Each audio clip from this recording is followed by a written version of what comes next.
بسم الله الرحمن الرحيم.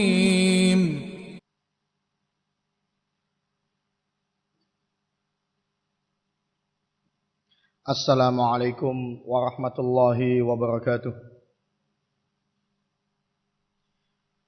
Innal hamdalillah nahmaduhu wa nasta'inuhu wa nastaghfiruh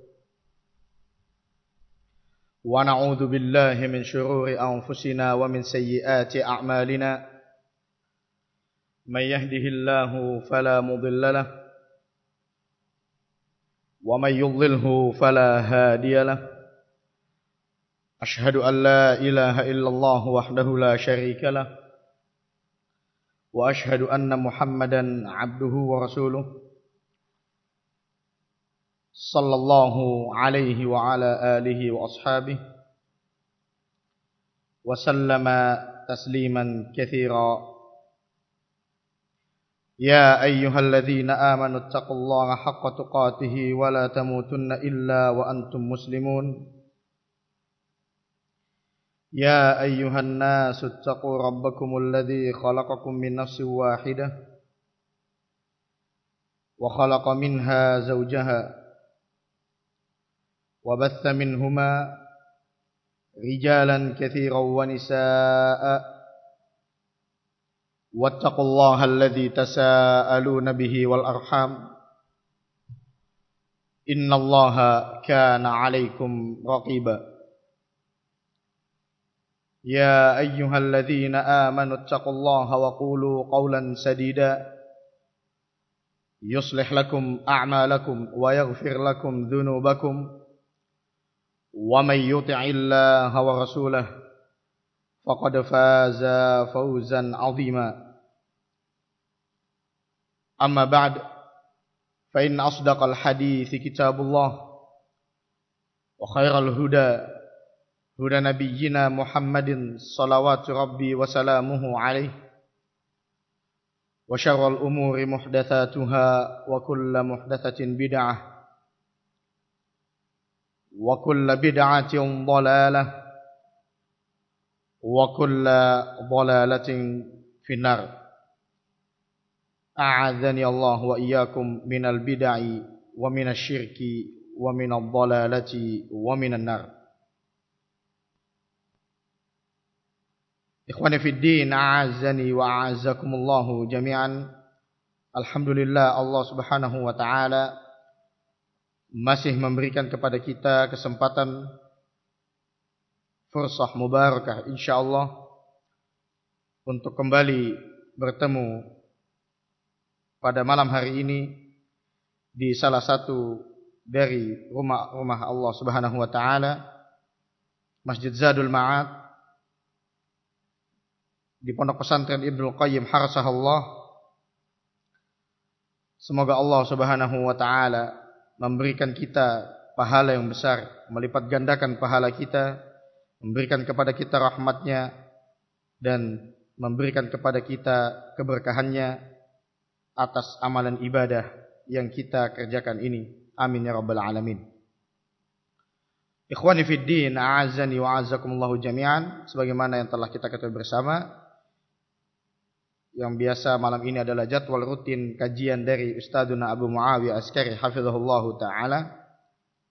Namun dikarenakan beliau masih memiliki uzur, dan semoga Allah Subhanahu wa ta'ala segera memberikan kepada beliau kesehatan yang sempurna serta keselamatan, rahmatnya dan kekuatan kepada beliau, hafizahullahu wa arzaqahu ilaihi as-sihha wal afiyah, sehingga beliau bisa segera kembali membimbing kita, memberikan nasihat serta pelajaran ilmu kepada kita semua.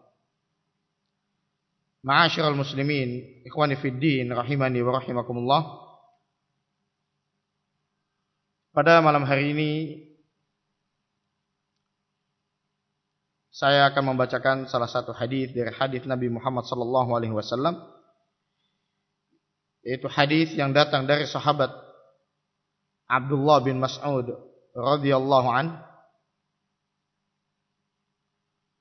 Beliau berkata, sa'altu Rasulullah sallallahu alaihi wasallam, Aku bertanya kepada Rasulullah sallallahu alaihi wasallam,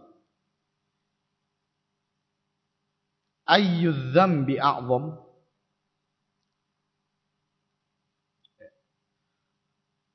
Ayyu adz-dzambi a'zam? Apa dosa yang paling besar? Ya.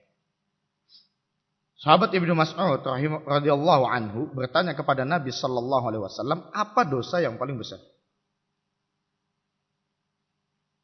Kenapa sahabat menanyakan dosa? Apakah mereka penasaran dengan dosa? Apakah mereka ingin mengerjakan dosa? Nanti kita jelaskan. Kenapa para sahabat sering menanyakan, wahai Rasul, apa dosa paling besar? Wahai Rasul, apa perkara yang Allah SWT tidak cintai? Ya. Para sahabat tidak jarang menanyakan tentang keburukan dan sifat-sifat buruk. Ya. Kenapa para sahabat bertanya demikian? Nanti dijelaskan. Apa faidah dari pertanyaan sahabat tersebut? Qala Rasul sallallahu alaihi wasallam menjawab pertanyaan Ibnu Mas'ud, apa dosa yang paling besar? Rasul sallallahu alaihi wasallam menjawab, anta ja'ala lillahi niddan wa huwa khalaqaka. Dosa yang paling besar adalah engkau menjadikan bagi Allah Subhanahu wa taala suatu tandingan, sebuah sekutu yang sama dengan Allah Subhanahu wa taala, padahal Allah Subhanahu wa taala itu yang menciptakan kamu. Ya, Allah yang menjadikan kita ada di muka bumi ini, tapi engkau malah menjadikannya memiliki tandingan, memiliki seseorang yang disamakan dengan Allah Subhanahu wa taala atau makhluk yang disamakan dengan Allah Subhanahu wa taala dalam keadaan Allah yang menciptakan kamu. Allah itu Rabb, Tuhanmu. Dan engkau berani menjadikannya ada tandingan yang serupa dengannya. Itu dosa yang besar. Yaitu perbuatan syirik. Menyekutukan Allah Subhanahu wa taala dalam segala sesuatu yang Allah SWT itu pantas bersendiri di dalamnya. Baik dalam ibadah, kekuasaan, dan keagungan Allah Subhanahu wa ta'ala. Kemudian Ibnu Mas'ud radhiyallahu anhu kembali bertanya, summa ayyu? Kemudian apa setelah itu? Apalagi dosa yang besar? Yang dosa yang begitu besar, yang seseorang wajib menjauhinya. Apa itu? Rasul sallallahu alaihi wasallam kembali menjawab, antaqtula waladaka khasyata an ya'kula ma'aka. Di antara dosa yang paling besar adalah engkau membunuh anakmu dikarenakan engkau takut anakmu itu makan bersamamu. Takut rezekinya dimakan anaknya. Dan ini adalah perbuatan kaum jahiliyah zaman dulu. Terutama ketika berkaitan dengan anak perempuan. Mereka menganggap anak perempuan adalah pembawa sial. Dan banyak juga dari kaum musyrikin menganggap anak itu bisa mengambil rezeki orang tua. Takut rezekinya dimakan sama anaknya, makanya disingkirkan, dibunuh atau dibuang, menelantarkan anaknya. Kemudian sahabat Ibnu Mas'ud radhiyallahu anhu kembali bertanya, "Tsumma ayyu?" Kemudian apa wahai Rasul sallallahu alaihi wasallam dosa yang paling besar? Kemudian Rasul sallallahu alaihi wasallam menjawab, "Antuzani bihalilati jarika." Engkau berzina dengan istri tetanggamu. Muttafaqun alaih. Hadis ini diriwayatkan oleh Bukhari dan Muslim. Ada beberapa faedah dan permasalahan yang bisa kita ambil dari hadis ini. Yang pertama,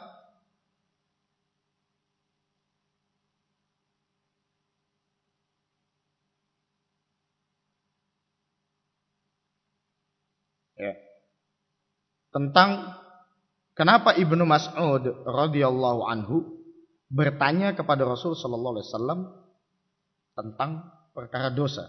Ayyu dzambi a'zam? Apa faedah para sahabat itu bertanya kepada Nabi SAW tentang perbuatan buruk? Ya.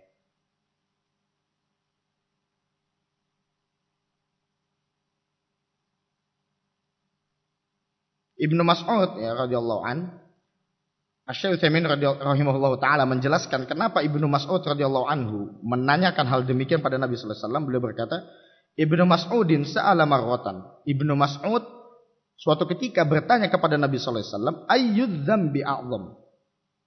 Ya. Bertanya kepada Nabi Muhammad sallallahu alaihi wasallam, apa dosa yang paling besar? Ini suatu ketika ya, di satu waktu beliau menanyakan tentang dosa. Wa marratan ya, dan di lain waktu yang lain, ya, di waktu yang lain, sa'alahu, beliau bertanya kepada Nabi sallallahu alaihi wasallam, ayyul amali ahabbu ilallah? Apa amalan yang paling dicintai Allah? Ya. Jadi Ibnu Mas'ud enggak setiap bertanya dosa, enggak. Kadang Ibnu Mas'ud radhiyallahu anhu bertemu dengan Nabi sallallahu alaihi wasallam bertanya tentang perkara apa dosa yang paling besar. Dan di lain waktu ketika bertemu dengan Nabi sallallahu alaihi wasallam, Ibnu Mas'ud menanyakan apa amalan yang paling dicintai oleh Allah. Ya, was-sahabatu yas'aluna 'an dzalik la li ajli ayya'rifu anna hadza ahabbu ila Allah wa hadza a'zam. Para sahabat itu menanyakan pertanyaan demikian, apa dosa yang besar, apa amalan yang paling dicintai oleh Allah, bukan semata-mata ya, dikarenakan hanya ingin tahu. Ya. Bukan sekedar hanya dosa besar tuh ini.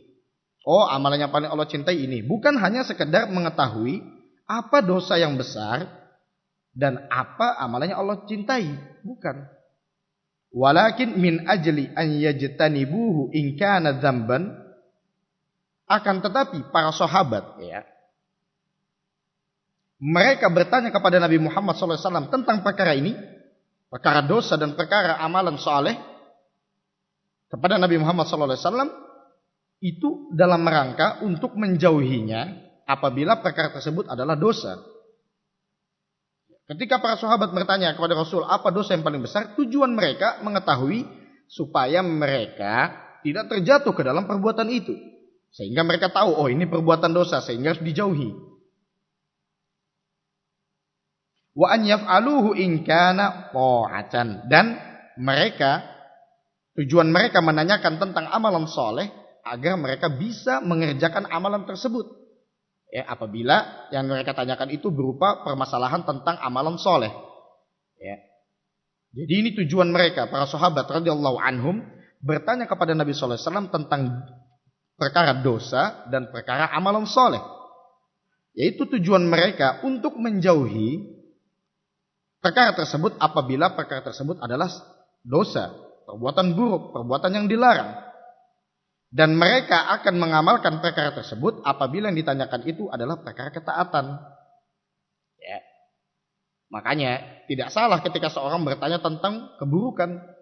Apa sih perbuatan yang dilarang itu? Nggak salah, karena bisa jadi tujuannya itu untuk menjauhi. Ketika dia mencari tahu apa perbuatan yang haram, apa perbuatan yang salah, apa perbuatan yang tidak boleh, bukan berarti dia ya ingin mengerjakan, tidak, justru ya, bisa jadi dia ingin menjauhi hal tersebut. Ya, sebagaimana disebutkan araftu syarra la lisyari. Ya, aku mencari tahu tentang keburukan bukan untuk keburukan tersebut. Walakin litawaki, akan tetapi aku mencari tahu tentang keburukan itu untuk menjauhinya. Wa man la ya'rif asy-syarra yaqa' fihi. Dan barang siapa yang tidak tahu dan tidak memiliki ilmu tentang perkara-perkara yang Allah SWT larang, haramkan, apa saja dosa itu, yaqa' fihi, bisa jadi kemungkinan besar orang tersebut akan jatuh ke dalam perkara tersebut. Ya dia nggak tahu apa yang dilarang, apa yang haram. Ya. Karena Yang dia cari hanya amalan soleh. Apa itu amalan soleh? Apa itu sholat yang paling agung? Tapi dia lupa apa itu dosa besar, apa hal-hal yang dilarang. Ya, sehingga bisa jadi ketika seseorang tidak mengilmui tentang apa-apa yang Allah SWT larang, itu bisa jadi dia justru kemungkinan besar dia bisa jatuh ke dalam hal tersebut sampai dia sadari. Ya, oleh karena itu para sahabat mereka menanyakan tentang keburukan itu untuk menjauhinya. Ya, bukan untuk mereka lakukan, akan tetapi agar mereka terhindar dan tidak terjatuh ke dalam perbuatan dosa tersebut. Ya. Dan ma'asyiral muslimin rahimani wa rahimakumullah, di zaman sekarang ada beberapa dan banyak dari manusia bahkan menanyakan tentang keburukan hanya sekedar ingin tahu. Ya. Perkara yang hak ini tuh boleh nggak? Nggak boleh ini. Oh, nggak boleh. Tapi tetap dilakukan. Ya. Perkara ini boleh nggak? Nggak boleh itu. Didatangkan dalil, dikasih tahu dalil, tapi tetap nggak boleh. Tapi tetap diamalkan. Ini perbuatan yang salah. Para sahabat mencontohkan ketika mereka itu mencari tahu tentang keburukan, bukan hanya sekedar ingin tahu, tapi mereka berazam di dalam hati mereka, berkeinginan kuat, serta bertekad kalau itu dosa mereka akan jauhi. Itu tujuan mereka mencari tahu tentang perbuatan-perbuatan buruk. Ini permasalahan yang pertama. Permasalahan yang kedua, Rasul Shallallahu Alaihi Wasallam menyebutkan dosa besar paling pertama itu adalah kesyirikan. Ya. Ma'asyiral muslimin rahimani wa rahimakumullah. Sebenarnya pertemuan kita kali ini agak menitik beratkan permasalahan ini. Ya. Masalah kesyirikan. Banyak dari kita mungkin sering mendengar syirik itu haram, syirik itu dosa besar. Sering kita dengar terucap di taklim-taklim, di dars, di pelajaran-pelajaran ustadz-ustadz kita, ya, di khutbah-khutbah Jumat. Tapi sebenarnya, apa sih hakikat sebenar dari syirik? Apakah hanya menyembah kuburan, sujud kepada kuburan, atau apa? Ma'asyiral muslimin rahimani wa rahimakumullahu jami'an. Allah Subhanahu wa taala menciptakan manusia dan jin itu untuk tujuan yang mulia. Sebagaimana disebutkan di dalam ayatnya, Allah Subhanahu wa taala berfirman, kita semua telah ketahui bersama, "Wa ma khalaqatul jinna wal insa illa liya'budun." Dan tidaklah aku menciptakan jin dan manusia melainkan untuk beribadah kepadaku. Sebuah tujuan yang mulia, tujuan yang agung. Kenapa Allah Subhanahu wa taala menciptakan jin dan manusia? Apakah untuk meraup isi dunia, untuk menambang kekayaan dunia, atau untuk berebut kursi jabatan? Bukan.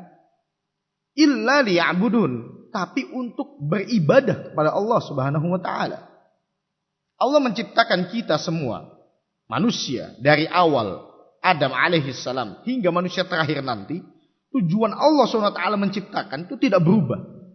Menciptakan kita dan jin untuk beribadah kepada Allah Subhanahu wa taala. Ya. Itu tujuan. Jadi kalau ada orang yang masih bingung untuk apa Allah ciptakan kita, orang yang betul-betul tidak memiliki akal.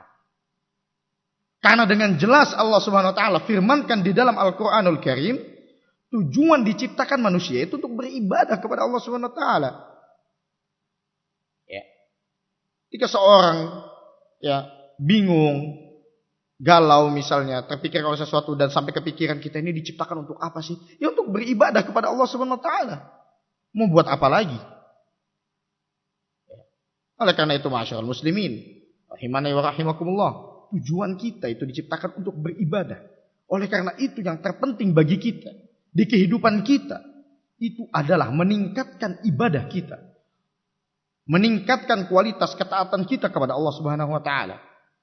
Bukan memperkaya diri dengan harta dunia, bukan.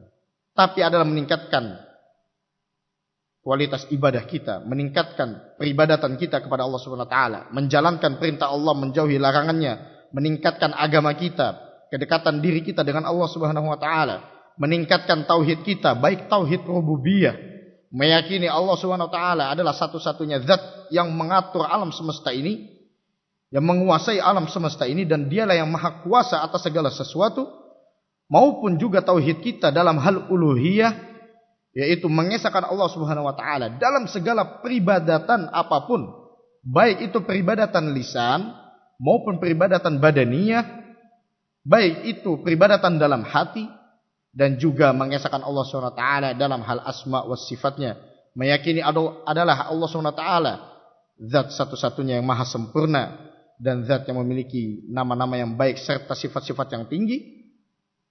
Itu yang kita tingkatkan. Bukan meningkatkan gaya hidup, bukan meningkatkan penampilan kita.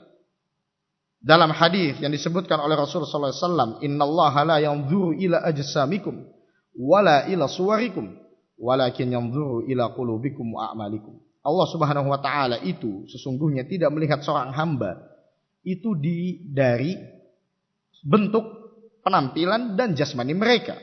Akan tetapi yang dilihat oleh Allah Subhanahu wa taala dari seorang hamba adalah hati dan amalannya. Ma'asyiral muslimin rahimani wa rahimakumullah. Akan tetapi kebanyakan dari kaum muslimin di zaman sekarang, banyak dari mereka yang masih terjatuh ke dalam kesyirikan kepada Allah Subhanahu wa taala tanpa mereka sadari. Dalam keadaan Allah Subhanahu wa taala berfirman, "Innallaha la yaghfiru ay yushraka bih wa yaghfiru ma duna dzalika liman yasha." Sesungguhnya Allah Subhanahu wa taala tidak akan mengampuni dosa syirik sampai hamba tersebut bertaubat dan kembali masuk ke dalam Islam. Luqman Al-Hakim ketika menasihati kepada anaknya, "Ya bunayya la tusyrik billah, innasyirka la dzulmun azim." Wahai anakku, janganlah engkau menyekutukan Allah. Sesungguhnya syirik itu adalah kezaliman yang diperbuat oleh manusia, kezaliman terbesar yang diperbuat oleh manusia.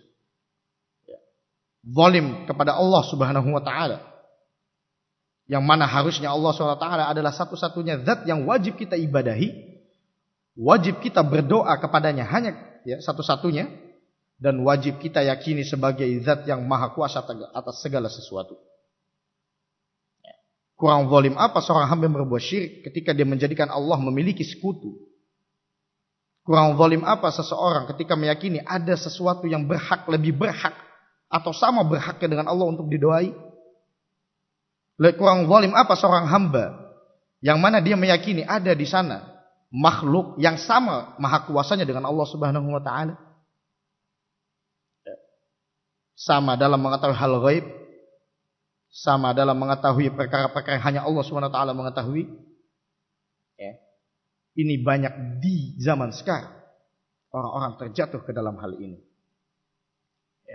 Mereka berdoa meminta berkah kepada wali-wali, kepada kuburan, bahkan rela menghabiskan puluhan juta, ratusan juta demi sampai ke makam wali yang dimaksud untuk meminta. Bukan sujud sholat, tidak. Hanya ngomong, "Wali, saya punya toko, tolong untungnya tahun ini dinaikkan jadi 30%. Dah, pulang. Dianggap sepele, kata-kata pendek. Akan tetapi itulah syirik. Allah SWT berfirman, "Wa qala rabbukum ud'uni astajib lakum." Dan Rabb kalian berfirman, "Ud'uni astajib lakum." Berdoa kalian langsung kepadaku. Kata Allah Subhanahu wa taala, "Astajib lakum." Aku akan kabulkan doa tersebut. Innal ladzina yastakbiruna an ibadati sayadkhuluna jahannama dakhirin.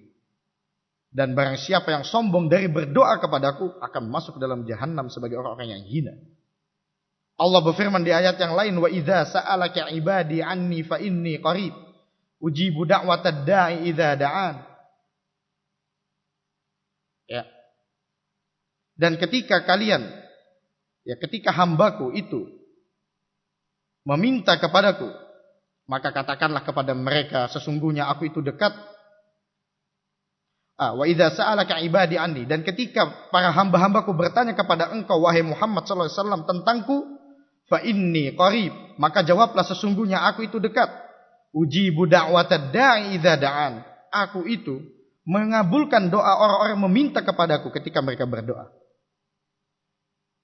Allah sama sekali tidak memerintahkan seorang hamba meminta kepada seseorang yang soleh, walaupun nabi,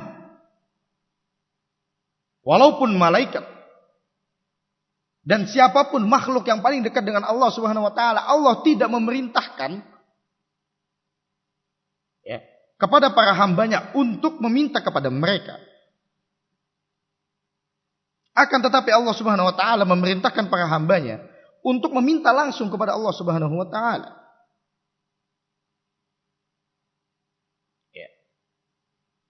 Tapi justru anehnya di zaman sekarang, banyak dari mereka meyakini bahwasannya orang-orang soleh itu bisa memberikan mereka keberkahan. Ada juga yang berdalih dengan alasan lain. Kita ini kan orang-orang yang berdosa, manusia yang kotor, yang penuh dosa. Masa kita minta langsung kepada Allah Subhanahu wa taala? Kan tidak enak.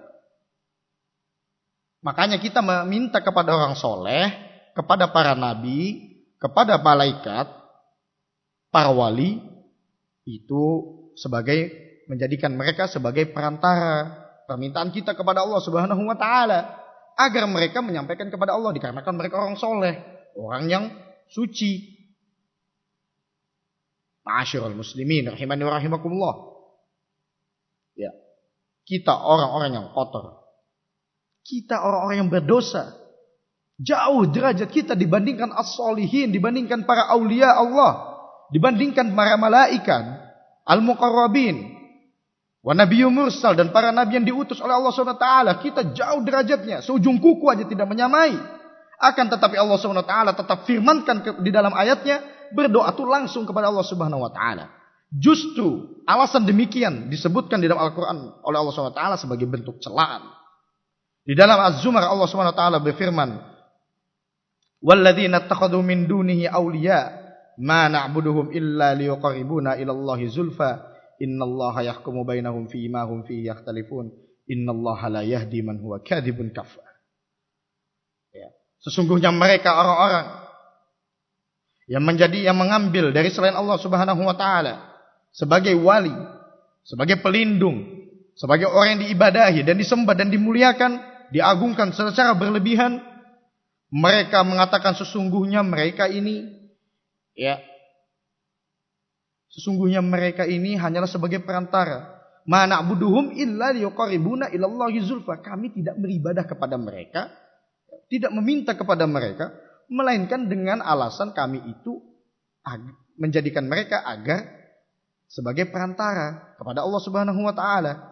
Kami tidak beribadah kepada mereka, kita beribadah kepada Allah kok, cuma menjadikan mereka perantara. Innallaha yahkumu bainahum fima hum fihi yakhtalifun. Sungguhnya Allah Subhanahu wa taala telah menetapkan hukum kepada sesuatu yang telah mereka berselisih di dalamnya. Innallaha la yahdi man huwa kadzibun kafar. Sesungguhnya Allah tidak akan memberikan hidayah kepada orang-orang yang dusta. Orang yang banyak dustanya dan banyak kufurnya. Mereka orang yang berdusta. Pada hakikatnya mereka tetap menjadikan tandingan bagi Allah SWT. Secara tidak langsung mereka tetap menyatakan hamba ini memiliki derajat yang hampir mendekati dengan Allah Subhanahu wa taala, sehingga bisa langsung ketemu, itu menurut keyakinan mereka, sehingga langsung bisa berbicara dengan Allah SWT. Sehingga pantas mereka, makhluk-makhluk tersebut bersanding dengan Allah Subhanahu wa taala. Allah Subhanahu wa taala tahu hamba-hambanya adalah makhluk-makhluk yang kotor penuh dosa, akan tetapi Allah Subhanahu wa taala tetap berfirman, berdoalah langsung kepadaku. Kalau Allah Subhanahu wa taala seandainya perbuatan ini adalah hal yang baik, Allah akan perintahkan kepada kita. Secara tidak langsung mereka telah mengatakan Allah itu tidak tahu keadaan hambanya. Dalam keadaan Allah lah yang menciptakan manusia dan jin. Allah lah yang telah memenuhi kebutuhan manusia dan jin dan seluruh makhluk yang ada di muka bumi. Allah sudah mengatur rezeki mereka. Tapi mereka dengan lancang mengatakan, kita ini kan makhluk berdosa. Iya, Allah pun tahu kita makhluk yang rendah. Innal insana lazalumun kafar. Di dalam Al-Quran Allah sebutkan manusia itu adalah makhluk yang zalim dan kufur. Allah tahu. Innal insana kana zaluman jahula. Sesungguhnya manusia itu adalah makhluk yang zalim, banyak zalim dan lagi bodoh. Allah tahu manusia adalah makhluk yang rendah, makhluk yang kotor, yang penuh dosa. Akan tetapi Allah SWT tetap memerintahkan kita ketika meminta dan berdoa untuk meminta langsung kepada Allah Subhanahu wa taala. Sebagai apa? Sebagai bentuk ubudiyah dan penyerahan diri kita kepada Allah Subhanahu wa taala. Sehingga kita betul-betul sebagai yang hamba yang membutuhkan kepada Allah Subhanahu wa taala. Yang betul-betul butuh kepada Allah Subhanahu wa taala. Sebagai hamba yang fuqara, sebagai hamba yang betul-betul tidak memiliki daya apapun di hadapan Allah Subhanahu wa taala, sehingga kita harus memelas langsung kepada Allah, meminta langsung, bersujud kepada Allah Subhanahu wa taala sebagai zat yang kita mintai permintaan. Manusia adalah makhluk yang rendah. Mereka butuh kepada Allah Subhanahu wa taala. Allah ingatkan di dalam hadis yang dari sahabat Abu Dzar Al-Ghifari radhiyallahu anhu yang diriwayatkan oleh Imam Muslim. Allah Subhanahu wa taala berfirman di dalam hadis qudsi, "Ya ibadi kullukum dhalun illa man hadaituhu fastahduni ahdikum." Wahai hamba-hambaku, kalian itu pada dasarnya semua itu kalian itu orang-orang tersesat yang tidak memiliki ilmu. Keluar yakhrujuna min butuni ummahatikum la ta'lamuna syai'a. Manusia keluar dari perut-perut ibu kalian, manusia itu semua ketika keluar dari perut ibu-ibu mereka, la ta'lamuna syai'a, tidak mengetahui apapun illa man hadaituhu. Kalian semua itu sesat, terjatuh ke dalam kesesatan, kecuali yang aku telah berikan hidayah kepada mereka. Allah berfirman, fastahduni ahdikum. Mintalah langsung kepadaku, kata Allah SWT dalam hadis qudsi tersebut, hidayah. Allah tidak menyuruh kita untuk meminta lewat perantara, lewat orang soleh. Fastahduni, hendaknya kalian minta kepadaku hidayah. Ahdikum, aku akan berikan hidayah kepada kalian. Ya ibadi kullukum ja'iun illa man at'amtuhu fastat'imuni at'imkum. Ya, wahai hamba-hambaku, kalian semua itu pada dasarnya kelaparan. Ya, pada dasarnya manusia itu kalau Allah tidak beri mereka tidak bisa apa-apa, kelaparan. Illa man at'amtuhu, kecuali orang-orang yang telah aku takdirkan berikan kepada mereka makanan. Fastat'imuni at'imkum. Maka hendaknya kalian ketika meminta makan kepada Allah Subhanahu wa taala, meminta rezeki, meminta apapun kepada Allah Subhanahu wa taala, makanan, minuman, aku akan memberikan kalian makanan dan minuman tersebut. Ya ibadi kullukum 'arin illa man kasautuhu fastaksuni aksikum.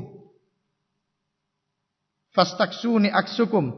Wahai hamba-hambaku, kata Allah Subhanahu wa taala, kalian semua itu pada dasarnya tidak memiliki pakaian, bertelanjang badan, illa man kasautuhu, kecuali orang-orang yang Allah SWT berikan pakaian kepada mereka. Semua yang kita kenakan itu dari Allah Subhanahu wa taala.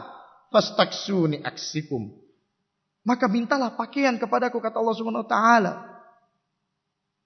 Maka aku akan memberikan pakaian kepada kalian. Ya ibadi innakum tukhti'una bil-laili wan-nahar wa ana aghfirudz dzunuba jami'a fastaghfiruni aghfir lakum.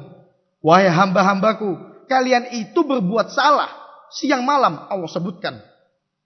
Kalian itu siang malam berbuat salah. Siang malam. Maksudnya setiap saat kalian itu berbuat salah. Fastaghfiruni wa ana aghfirudz dzunuba jami'a, dan aku adalah zat yang maha mengampuni segala dosa. Fastaghfiruni aghfir lakum. Maka mintalah ampunan kepadaku, aku akan mengampuni kalian. Lihat, Allah menyebutkan manusia itu makhluk yang berdosa setiap saat. Makhluk buruk, rendah. Akan tetapi Allah SWT tetap masih memerintahkan kita meminta ampunan langsung kepada Allah Subhanahu wa taala tanpa perantara. Bodohnya mereka yang berbuat syirik. Ya. Mereka menganggap diri mereka itu ya, rendah. Ya Allah pun tahu. Mereka menganggap Allah tidak tahu diri mereka rendah. Allah itu tahu. Tapi Allah tetap memerintahkan hambanya untuk tetap meminta ampun kepada Allah Subhanahu wa taala. Ya. Itulah. Ya. Allah Subhanahu wa taala adalah zat yang maha kuasa atas segala sesuatu, ikhwan. Oleh karena itu, masihkah kita merasa cukup berdoa kepada Allah? Oh sudah berdoa saya. Tidak. Berdoa terus menerus. Karena makhluk. Apa yang Allah ciptakan pada dasarnya membutuhkan kepada Allah Subhanahu wa taala. Manusia ini pada dasarnya tidak memiliki apa-apa. Allah sebutkan dari awal, kullukum dhalun. Pada dasarnya kalian semua itu sesat. Kullukum ja'iun. Pada dasarnya manusia itu semua lapar. Kehausan, kelaparan. Kullukum arin. Semua manusia itu pada dasarnya tidak berpakaian, telanjang badan. Kullukum tukhti'una bil-laili wan nahar. Pada dasarnya manusia itu berbuat salah malam dan siang. Lantas masihkah kita kurang? Masihkah kita menyedikitkan ibadah kita, meminta, berdoa kepada Allah? Oh sudah cukup kok saya minta kok setiap sholat.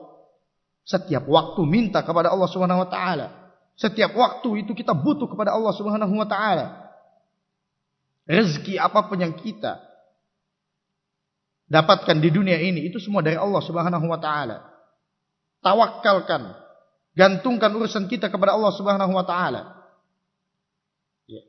Setelah mendengar hadis qudsi ini, ya ketika Allah berfirman mengingatkan kepada para hambanya, kalian itu sesat, kelaparan, telanjang badan, sering berbuat dosa. Masihkah kita ya?